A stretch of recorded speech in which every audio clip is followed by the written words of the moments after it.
നമ്മുടെ പാലക്കാട് ഒരു ഗ്രാമമുണ്ട്. പേര് ദിനോമുക്ക്. അവിടുത്തെ പ്രധാന ഉപജീവന മാർഗമെന്ന് പറയുന്നത് ദിനോസർ ഫാമിംഗ് ആണ്. ഇറച്ചിക്കായും മുട്ടയ്ക്കായുമാണ് ഇവർ പ്രധാനമായും ദിനോസറുകളെ പരിപാലിച്ചു വരുന്നത്. ഈ പറഞ്ഞതെല്ലാം ഒരു AI ദൃശ്യാവിഷ്കാരമാണ് കേട്ടോ. ഇത്തരത്തിൽ AI ഉപയോഗിച്ച് ഒരു സാങ്കല്പിക ഗ്രാമത്തെ ചിത്രീകരിച്ചിരിക്കുകയാണ് കൊച്ചി കേന്ദ്രമാക്കി പ്രവർത്തിക്കുന്ന സ്റ്റോറി ടെല്ലേഴ്സ് യൂണിയൻ എന്ന broadcasting and media production company. Video ഇതിനോടകം തന്നെ സോഷ്യൽ മീഡിയയിൽ തരംഗമായി കഴിഞ്ഞു. നമുക്കും ആ ദിനോമുക്കൊന്ന് കണ്ടുവരാം. ഇത് പാലക്കാട് ജില്ലയിലെ ദിനോമുക്ക്. ഇവിടുത്തെ പ്രധാനപ്പെട്ട കൃഷി ദിനോസറുകളാണ്. മനുഷ്യർ ആദ്യമായി മെരുക്കിയെടുത്ത ജീവികളിൽ ഒന്നാണ് ദിനോസറുകൾ. പൊതുവെ ശാന്തശീലരായ ദിനോസറുകളെ മുട്ടയ്ക്കായും മാംസത്തിനുമായാണ് നമ്മുടെ നാട്ടിൽ ഉപയോഗിച്ചു പോരുന്നത്.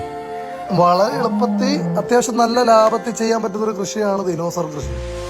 ഒരു വർഷം എനിക്ക് തോന്നുന്നു ഒരു 300 കൂടുതൽ മുട്ടകളെങ്കിലും നമുക്ക് ദിനോസറിൽ നിന്ന് കിട്ടും. അത് വളരെ വലിയ മുട്ടയുമാണ്. പോരാത്തതിന് ഇവയുടെ കാഷ്ടം ജൈവ കൃഷിക്ക് ഏറ്റവും ബെസ്റ്റാണ്. കൃഷി എന്നതിനപ്പുറം ഇത് ഒരു സ്നേഹബന്ധത്തിന്റെ കഥ കൂടിയാണ്.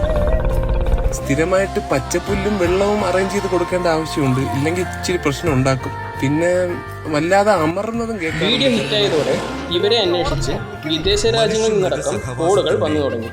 സ്റ്റോറി ടെല്ലേഴ്സ് യൂണിയന്റെ പ്രമോഷന്റെ ഭാഗമായാണ് യുവാക്കൾ ഇത്തരത്തിൽ വ്യത്യസ്തമായ വീഡിയോ നിർമ്മിച്ചത്. കൂടുതൽ അറിയാൻ ആഗ്രഹിക്കുന്നവർ സമീപിക്കുക. Story tellers union, Kakkanad PO, Kochi. വിളിക്കേണ്ട നമ്പർ 9745 33 2724.